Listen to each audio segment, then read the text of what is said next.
Bonjour et bienvenue sur RCF, il est 8h10. Ce matin, sujet délicat, nous nous intéressons au ressort de la justice française face à la menace terroriste avec une question, la peur de l'attentat ne nous fait-elle pas nous éloigner des principes mêmes sur lesquels nous avons fondé notre système judiciaire ?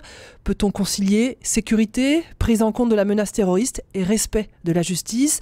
Notre grand invité ce matin est connu pour défendre les enfants de personnes parties rejoindre les rangs de Daesh en Syrie, des enfants nés sur place, des enfants grandis sur place, mais aussi des enfants devenus majeurs là-bas. Marie Dosé, bonjour. Bonjour. Vous êtes avocate et vous venez de publier chez Plomb un livre intitulé « Les victoires de Daesh ». Avant de parler de ces personnes que vous défendez et du sort que leur réserve la France, je voudrais qu'on fasse un peu mieux connaissance avec vous. Comment est-ce qu'on devient avocat dans des affaires de terrorisme ? C'est souvent par le biais des familles qui luttent contre la radicalisation de leur enfant ou qui luttent contre l'emprise de Daesh sur leur enfant. Moi, dès 2012-2013, j'ai des familles qui sont venues à mon cabinet en me disant « mais aidez-nous, elle va partir. Notre gamine va partir, on s'en sort pas. On a prévenu les services de renseignement, mais ils peuvent rien faire pour nous, aidez-nous. » Donc, tout ça vient d'abord de parents inquiets et de familles inquiètes. Et puis, petit à petit, notamment chez ces femmes dans les camps, une jeune femme parle à une autre jeune femme, de tante en tante, et puis de famille en famille. Finalement, voilà comment j'en arrive à défendre toutes ces femmes et ces enfants. Alors, est-ce qu'on peut avoir quelques chiffres de combien de personnes parle-t-on quand on parle de ces Français, de ces Françaises, de ces enfants qui sont encore là-bas et qui étaient partis rejoindre les rangs de Daesh ? Alors, il y a environ 70 hommes actuellement dans les prisons du Kurdistan syrien, du nord-est de la Syrie, une centaine de femmes dans les camps, avec 300 enfants français, dont les 2 tiers ont moins de 6 ans. Vous dites prison et camp, comment vous faites la différence ? Parce que les hommes sont séparés des femmes, que les femmes sont dans des prisons à ciel ouvert. Certains ont même appelé ça le Guantanamo pour enfants. Lorsqu'il parle du camp le plus violent de tous, c'est le camp d'Al-Hol. Donc les femmes sont dans des camps à ciel ouvert, sous des tentes, il fait moins 10 degrés actuellement, sous ces tentes, et les hommes, eux, sont dans des prisons, donc séparés des femmes et des enfants, dans des prisons, on a pu voir certaines images, des mouroirs, qui sont en réalité des mouroirs, avec ces combinaisons oranges qu'on connaît trop bien, et effectivement, tous malades, tous complètement affaiblis, et certains ne pourront pas y échapper, ne pourront pas échapper à la mort. Dans quelles conditions vivent les enfants sur place ? Est-ce que vous avez des nouvelles ? J'ai des nouvelles chaque nuit, c'est catastrophique. Là, actuellement... Comment ça, vous avez des nouvelles la nuit ? Alors, c'est tout simple. Ces femmes n'ont pas le droit de téléphoner, n'ont pas le droit d'avoir un téléphone portable. Les Kurdes, s'ils découvrent un téléphone portable au cours d'une fouille, non seulement les confisquent, mais surtout les emmènent dans une prison qu'on appelle la prison noire, la prison du Kurdistan syrien noir, c'est-à-dire une prison souterraine, parfois même avec leurs enfants, et parfois sans leurs enfants, c'est-à-dire que les enfants sont laissés seuls dans les camps et en totale errance. Donc, j'ai des nouvelles de ces femmes chaque nuit parce qu'elles parviennent à déterrer les téléphones portables qu'elles cachent pour communiquer avec moi par le biais de WhatsApp. Il n'y a pas assez de réseau pour qu'on fasse autrement que par WhatsApp, mais donc elles me donnent des nouvelles et elles arrivent à donner quelques nouvelles aussi à leur famille. Là, c'est catastrophique, par exemple. J'ai prévenu le Quai d'Orsay avant-hier. On est dans le camp Roge à moins 10 degrés sous les tentes et dans le camp d'Al-Hol à moins 6 degrés. L'eau a gelé, il n'y a plus d'eau. Il n'y a plus d'eau et puis surtout le chauffage est extrêmement dangereux. J'ai des femmes qui a été blessée au visage, brûlée au 3e degré parce que cette petite lampe a explosé dans cette tente, d'ailleurs en présence de son enfant, elle lui a complètement brûlé et défiguré le visage. Donc certaines ont peur d'essayer de se réchauffer et les enfants sont transis de froid avec tous les risques d'infection pulmonaire que cela engendre. Donc c'est catastrophique. C'est 50 degrés l'été, c'est moins 10 l'hiver. Il n'y a plus, MSF est parti, il manque de nourriture. 371 enfants sont morts dans le seul camp d'Al-Hol en 2019. 371 Marie enfants. Dosé, déjà qu'on soit bien clair, ces femmes et leurs enfants dont vous parlez, ces femmes, ce sont des femmes, des Françaises qui sont parties rejoindre le rang de Daesh, c'est ça ? Alors tout à fait. Vous avez un départ, une histoire, un départ, un profil. Je ne voudrais pas non plus qu'on décide de caricaturer toutes ces femmes sous le même prisme. N'oublions pas, certaines ont été emmenées par leurs parents lorsqu'elles étaient mineures et elles n'ont pas eu le choix de partir. D'autres sont parties alors qu'elles avaient 15-16 ans. Et que justement, les parents alertaient les autorités françaises et qu'on n'a pas réussi à les empêcher de partir. Cet âge, l'adolescence, où on est capable du pire. Il n'y a pas que des femmes qui sont parties à 30 ans, en sachant pertinemment ce qu'était Daesh, ce qu'était l'État islamique, pour finalement organiser le pire concernant la France. tous les profils ne sont pas comme celui-là. Donc ces femmes sont parties. Mais il y en a. Mais il y en a, évidemment qu'il y en a. Mais celles-là, vous savez, elles vont pas demander à un avocat depuis 2 ans et demi d'être rapatriées en France. Celles-là, ce qu'elles veulent, les plus dangereuses, les plus radicalisées, ce qu'elles veulent, c'est rester dans ces camps parce qu'elles savent très bien que Daesh va les récupérer. Al-Baghdadi l'a demandé, son successeur aussi. Elles veulent rester et elles veulent transformer leur enfant en enfant soldat pour pouvoir effectivement se venger contre la France. Et nous, on leur répond, eh bien restez ici alors, très bien. Vous voulez rester là, restez là. Vous voulez faire de votre enfant un enfant soldat, laissez-le ici, c'est parfait. Rendez-vous dans quelques années, place de la République. Ce que je veux dire, c'est que moi, les femmes que je défends, sont des femmes qui soit sont parties mineures, soit ont été emmenées par leurs parents, soit ont mis un pied là-bas parce qu'elles étaient sous emprise et essayent de s'enfuir de l'État islamique depuis des années. En tout cas, ce sont des femmes qui demandent leur rapatriement depuis 2 ans et demi pour sauver leurs enfants. Les autres, on devrait les rapatrier en priorité parce que ce sont quelque part les plus dangereuses et que, à les laisser là-bas, on prend le risque de la dispersion. C'est pas moi qui le dis. Mais si on fait revenir ces femmes et même ces enfants, est-ce que la crainte, c'est qu'ils deviennent des bombes à retardement ? Mais ils deviendront immanquablement des bombes à retardement là-bas. Il y a bien plus de risques à les laisser là-bas, là où est né Daesh, là où les attentats ont été fomentés, qu'à les ramener ici, à les mettre en prison et à placer ces enfants dans des familles d'accueil.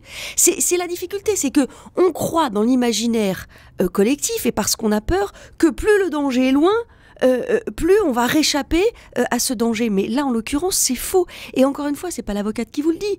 Moi, je suis censée expliquer à quel point elles sont pas dangereuses. Ce sont les spécialistes du contre-terrorisme, et notamment les plus grands spécialistes anglo-saxons et américains qui ont écrit une lettre extraordinaire le 11 septembre 2019 et qui disent mais ne commettez pas les mêmes erreurs que nous avec Al-Qaïda. Rapatriez tout le monde, rapatriez tout le monde. La menace est là-bas. Ces femmes vont s'évader, se disperser et rejoindre les rangs de Daesh. Et ça, ce ne sera pas l'œuvre de Daesh, ce sera l'œuvre de la France qui les a pas rapatriées à temps. Parce qu'elles sont dangereuses, il faut pouvoir les maîtriser. Et on ne pourra pas les maîtriser autrement qu'en les rapatriant. Ça, c'est une évidence. Alors, le gouvernement français, pour le moment, reste sur cette ligne de ne pas les rapatrier. Et en même temps, on a vu, il y a quelques semaines, la garde des Sceaux dans Libération dire on est prêt, on va peut-être pouvoir les faire revenir. Mais il n'y a pas que quelques semaines, c'était en janvier 2020. Il y a aussi en janvier 2019 que Mme Belloubet et le gouvernement, par la voix de son Premier ministre, ont considéré qu'il fallait rapatrier tout le monde. Je rappelle quand même les termes d'Édouard Philippe en janvier 2019. Nous préférons la maîtrise à la dispersion. Nous ne voulons pas qu'il puisse fomenter des attentats contre d'autres pays, y compris contre la France. Et c'est pour ça que nous avons fait le choix du rapatriement. Madame Belloubet a dit la même chose. Et M. Castaner ne dit pas autre chose quand il dit « ils sont d'abord français avant d'être djihadistes ». Pourquoi ça s'est arrêté en janvier 2019 ? Tout était prêt. Moi, je l'ai, le plan de rapatriement, mais on l'a tous. Tout était prêt. On a le numéro d'avion américain qui était prévu, les dates de naissance des uns et des autres, leur localisation dans les camps. Alors pourquoi ça a bloqué ? Pourquoi ? D'abord parce qu'il y a eu une fuite dans un grand média, pour ne pas le citer, BFM TV, qui fait que ça a été malheureusement empêché pour des raisons de sécurité. Donc ça a été reporté. Une fuite volontaire, j'en sais rien, demandez à vos collègues, moi je trouve que c'est regrettable, mais c'est comme ça. Donc là, on est effectivement en janvier 2019, tout est prêt et ça s'arrête parce que ça fuite dans la presse. Ça s'arrête, mais c'est reporté. Sauf que, deuxième étape, sondage. Sondage qui dit 2 tiers des Français sont contre. Et à partir de là, on ne prend pas le risque politique d'être impopulaire et on attend, on tergiverse, on se dit on ne peut pas comme ça aller frontalement contre l'opinion publique et la situation se dégrade. Se dégrade pourquoi ? Parce que les troupes américaines s'en vont, parce que l'offensive turque arrive et que finalement maintenant c'est catastrophique. On a en janvier 2019 expliqué que l'instabilité de la zone nécessitait le rapatriement de tout le monde et aujourd'hui, 1 an plus tard, c'est encore pire, sauf qu'on est coincé, pris à notre propre piège. De quoi est-ce qu'on a peur en refusant de rapatrier ces enfants ? On a peur de l'opinion publique, et puis on a peur peut-être de revenir sur la parole assénée, qui est une parole... Monsieur Le Drian ne croit pas une seconde dans ce qu'il dit. Mais voilà, parce qu'il est intelligent et parce qu'il sait pertinemment que d'un point de vue sécuritaire, sur un registre sécuritaire, il est impératif de les rapatrier. Voilà. Donc je pense qu'on est dans la défiance d'une opinion publique et que plus les élections présidentielles arrivent, plus c'est compliqué de rapatrier tout le monde. Et ça, c'est terrible. C'est terrible parce que être un homme politique responsable, c'est prendre une belle distance avec une opinion publique. Et puis enfin, ces enfants sont coupables de quoi ? Qu'ont-ils fait ? Comment notre pays en est arrivé à sacrifier des gamins ? 300 enfants sont en train de mourir dans ces camps et nous les abandonnons. Ils sont coupables de quoi ? Dans votre livre, vous racontez aussi que tous ceux qui reviennent de Syrie, et là je ne parle pas des enfants mais des adultes, ne méritent pas forcément d'aller en prison. Alors c'est pas ce que je dis. Je dis qu'il faut judiciariser tout le monde. Je dis simplement... Judiciariser, ça veut dire quoi ? Ça veut dire il faut que tout le monde soit pris en charge judiciairement. Voilà. Et je ne m'offusque pas du fait que tout le monde fasse un séjour en prison. Voilà. Et à l'intérieur de la prison, on évalue le risque, on évalue la radicalisation, on évalue le profil psychologique. Je n'ai aucune difficulté à considérer que, en arrivant de Syrie, il est normal que les gens soient placés en détention provisoire. On le sait enfin, j'allais dire, parce qu'on l'a pas su pendant des années, et que les programmes de déradicalisation, de désengagement, ça a été n'importe quoi jusqu'en 2017 à peu près.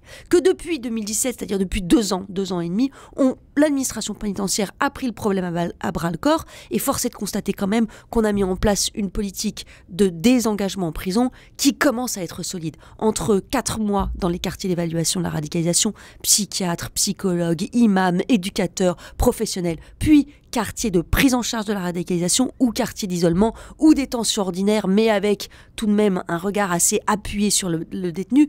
Il y a vraiment quelque chose de prégnant. Moi, j'y vais régulièrement. Je suis 3-4 fois par semaine en détention. D'ailleurs, j'y vais juste après votre émission, donc je sais de quoi je parle. Mais ça n'a pas été le cas pendant des années.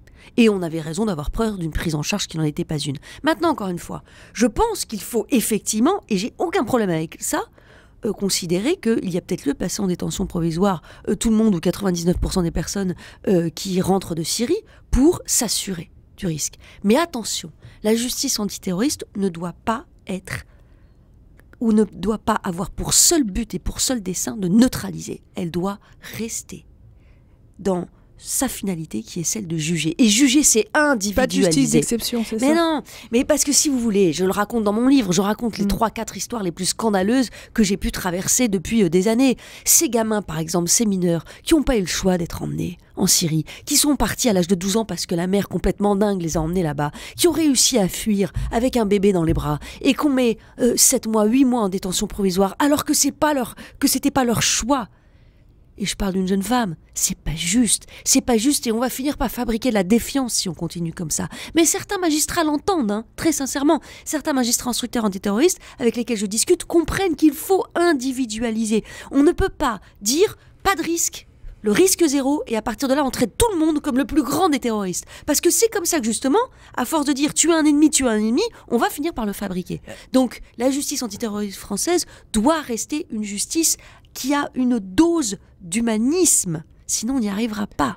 Dans votre livre, on a le sentiment que cette justice antiterroriste, elle est tétanisée par l'attentat. Bien sûr qu'elle est tétanisée, mais je le comprends. Chacun a été sidéré, les magistrats aussi, et ils ont le droit. Ce que je veux dire, c'est qu'après 2015, c'était compliqué pour les magistrats de se dire, lui, véritablement, toutes les expertises expliquent qu'il n'y a pas de problème de radicalisation, qu'on peut vraiment lui faire confiance, faisons-lui confiance, c'est compliqué. Moi, j'ai eu un magistrat qui m'a expliqué, qui m'a dit, mais attendez, maître, le risque, je l'ai pris une fois, ça s'est pas bien passé, mais est-ce que vous imaginez ce qu'est vivre avec cela ? Et je l'entends. Mais juger, c'est malheureusement prendre un risque, ou heureusement prendre un risque. Les repentis, ça existe en matière de terrorisme ? Bien sûr que ça existe. Sauf qu'il ne faut pas que les magistrats soient omnibulés par ce qu'on appelle la taquilla, c'est-à-dire l'autorisation de tricher pour pouvoir finalement aller jusqu'au bout de sa religion. Je donne une définition très aléatoire, mais bon. Mais bien sûr que ça existe. Et puis, n'oublions pas que ceux qui sont partis ne sont pas tous partis par idéologie. Daesh, c'est aussi une secte. C'est aussi une secte qui a réussi à faire venir des jeunes gens qui n'étaient absolument pas dans un dessein purement religieux extrémiste. Donc cela, effectivement, c'est beaucoup plus facile de travailler avec eux. Et il faut, à un moment donné, pouvoir leur faire confiance, parce que sinon, ils vont être récupérés, effectivement, par une défiance qu'ils n'avaient pas au moment de leur interpellation. Marie Dauzé, votre livre s'appelle « Les victoires de Daesh ». Les pièges de Daesh, nous sommes tombés dedans ?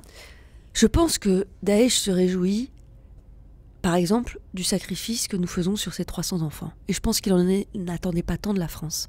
Les victoires de Daesh, ce sont nos renoncements aussi. Le renoncement à nos valeurs. Et lorsqu'on sacrifie 300 gamins, c'est effectivement une victoire de Daesh parce que nous avons renoncé à nos valeurs. Aujourd'hui, il est trop tard ? J'espère pas. J'espère pas, je reste en contact avec ces femmes, j'en défends une quarantaine, il y a une centaine d'enfants qui sont concernés par ma défense au sein de mon cabinet. Je n'espère pas, mais on ne peut pas éternellement expliquer à une femme « vous avez raison de choisir les valeurs républicaines, vous avez raison de lâcher Daesh, vous avez raison de vouloir être rapatrié en France », et en même temps lui dire « vous savez, la France, elle est prête à ce que votre enfant meure plutôt que de vous voir revenir ». C'est quoi là? Quelle leçon on lui donne là? Et là, je peux vous assurer qu'on est en train de fabriquer la défiance et donc du terrorisme. Marie-Dosé, dernière question, comment vous réussissez à ne pas avoir des terroristes partout? Parce que je les connais, parce que je les défends. Et attention, je ne suis pas en train de vous dire il n'y a pas de terrorisme en herbe et aucun de ceux que je défends n'est dangereux. C'est pas ça. Je vous dis juste que je sais qu'il y a un travail possible avec ces gens-là et que moi je suis dans l'action. Je suis auxiliaire de justice aussi, ou en tout cas, je ne suis pas une avocate qui va vous expliquer que mon but c'est faire le procès de la procédure et dire que la France est injuste. Il y a un travail à faire avec eux. C'est notre histoire qu'il faut juger. C'est pas notre histoire qu'il faut défendre, c'est notre histoire qu'il faut juger. Les avocats ont une place là-dedans. Nous avons un rapport à construire avec eux parce que tout le monde doit aussi les sauver de ce qu'ils sont. Merci beaucoup Marie-Dosé. Votre livre s'appelle « Les victoires de Daesh ». C'est sous-titré « Quand nos peurs fabriquent du terrorisme » et c'est publié chez Plomb. Merci beaucoup d'avoir été notre grande invitée. Merci à vous.